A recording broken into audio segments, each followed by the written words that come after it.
May I just remind you guys that before I get into today's video, I am in no way an expert in this topic I'm about to talk about, but I'm just going to be talking based on the experience or the things I have seen growing up. So please, if I make any mistake, don't come for your boy. I'm only the messenger. Please don't shoot me, okay?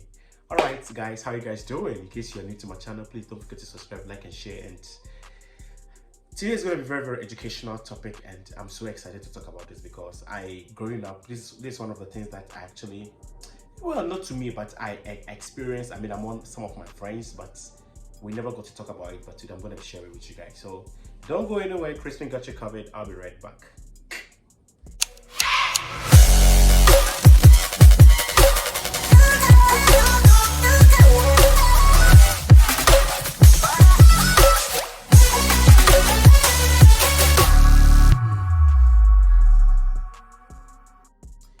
Hey guys, welcome back to my channel. If in case you just tuned in, this is Crispin 360, and today we're going to be talking about dyslexia.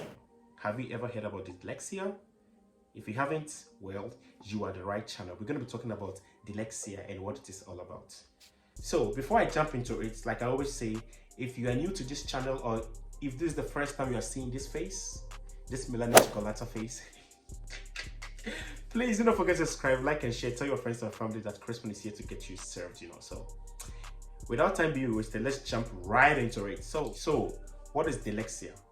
Now, I don't know if you remember this, back in the days, I mean, when we were growing up, I think in maybe I wouldn't say high school, around primary school, like grade school, in the classroom, there are some students who were not very, very, very active in classroom. I'm talking about in terms of educational wise, they weren't very good when it comes to academically, and we as children, being naive that we just start to tease them, laugh at them, mock, like it was like we were all thinking like, hey, listen, we're in the same classroom, and if I can do it, why can't she do it? Why can't he do it? But little do we know that it's a disorder.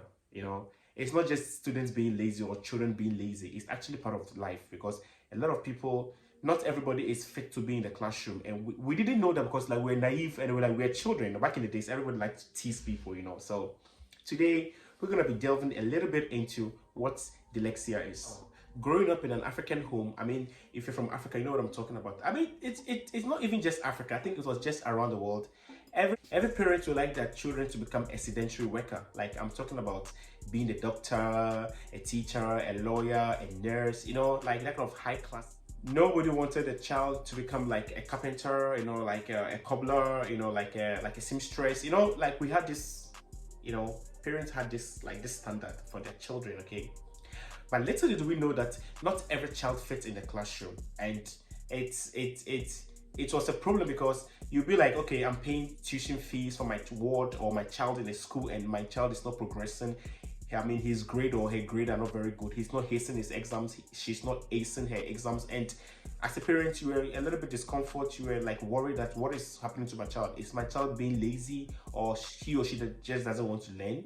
We didn't know that it was actually a disorder. Now my video for today is actually about more of, I'm targeting actually the African parents, because most of this European, like the Western culture, they kind of understand this system and it's actually working for them very well. But where I come from in Africa, we really don't have a lot of people don't want to accept that there's something like that, but it actually exists. And the reason why I'm actually doing this today is because today, just like a few minutes ago, I was talking to one of my best friends in the UK, and then we were just discussing about, back in the days, about our school life and who was good in class and who was very weak in class. And this thing just came up, and I'm like, you know what? I think people just need to learn, because not every student or every kid is fit in the classroom. Now, it's two things. It's either your child is more academically very good, or he's very good in the vocational sector. And I don't think it's bad. Not everybody likes to be in the classroom. Some people are very good with their hands, like logistics. People are very good in those things. So, as a parent, or as a mom or a dad, if your child is growing up and then you see that your child is not very good in the classroom, maybe he or she needs a little bit push, maybe an extra classes, or maybe sit the person down or get a therapist, which is not common in African homes for a parent to take their child to a therapist. It's not very common from where we come from. I mean, it's there, but people don't really do it, like people don't pay attention to it, So not everybody fits in the classroom. Sit the child down and see what the problem is. And some children naturally, dyslexia is a reading disorder. There are some people, even if you like get them all the best teachers in the world and the best practitioners, if they can't read, they cannot read. And I was even told that dyslexia is not curable. Okay, you can medicate it, but it's not gonna like go away forever. The child doesn't fit in the classroom. You don't have to force your children to become doctors and nurses and teachers. When they have a passion, let them go for it. After all, at the end of the day, it's all about being successful. It's not about what you study in school. And a lot of us that went to school, I can bet you that 90% of people are not doing what they studied in school. They're doing the opposite. Likewise, the children. So, for example, if you see that your child is not very good in reading or mathematics or maybe counting or something, it doesn't mean the child is very weak or the child is lazy. No, it's a disorder.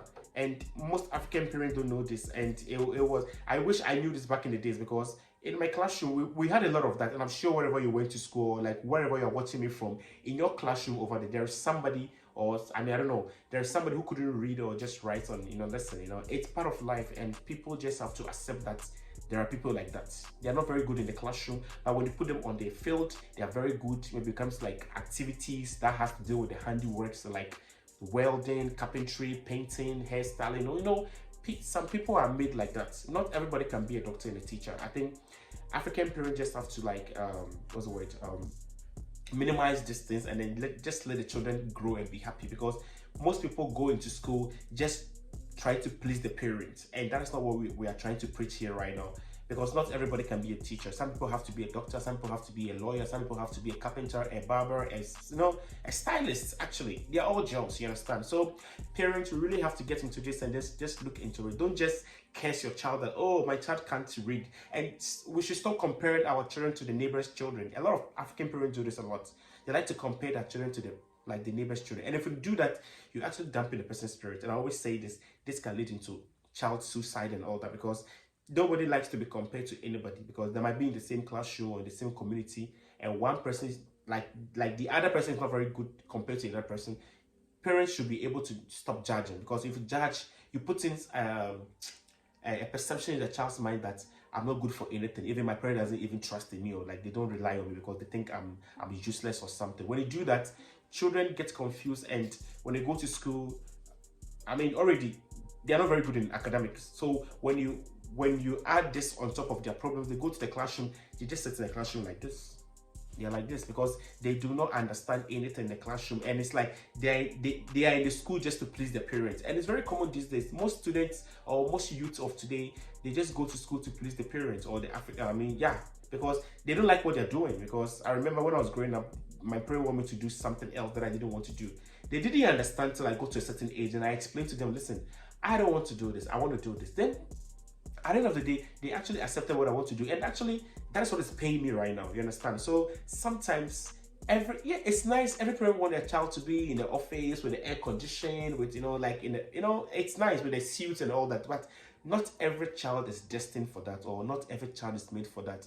As a parent, we should just learn to address these issues with our children, and then let's get to know them very well and speak to their teachers. And for some reason, I believe or I think that African teachers are not really helping the parent, because if a teacher calls the parent, hey, listen, your word is not learning, your word is not serious in the classroom. But back in the days, we didn't even know that it was actually a disorder. We thought they were lazy. Like I said, I had a lot of friends like that who were not very good in school, but today they're doing very well on the streets. Like they're okay, they are working, they're paying their bills, every job is a job. As long as you're not stealing, you're not killing, you're not like murdering anybody, it's fine. As long as you're paying your bills and you're being responsible, and it's not a crime, I think it's a good thing to do. So let's just learn a lot about dyslexia. And a lot of children are going through this and they don't even know what it is, and parents don't even know that their children are going through this.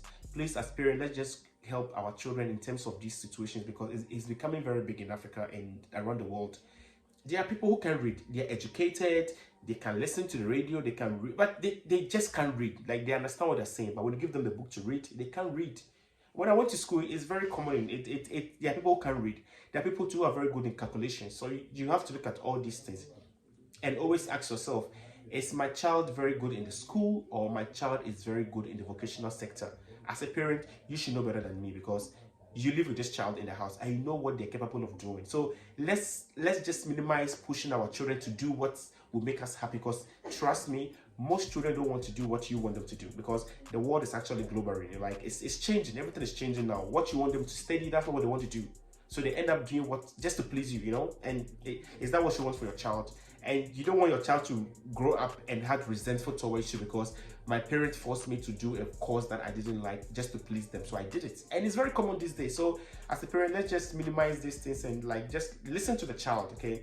And some children, of course, I mean, they are children in the first place. They don't even know what dyslexia is. Like, they don't even know that it's disorder. You understand?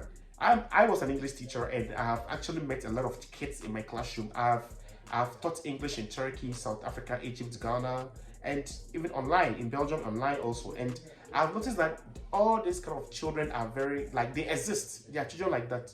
You put them into any category in the classroom, they can't function because they are just not made for the classroom. And as a teacher, if you don't have the patience, I always say this, to be a teacher, you really have to have the extra patience, not just the normal basic patience. You really have to act extra patient.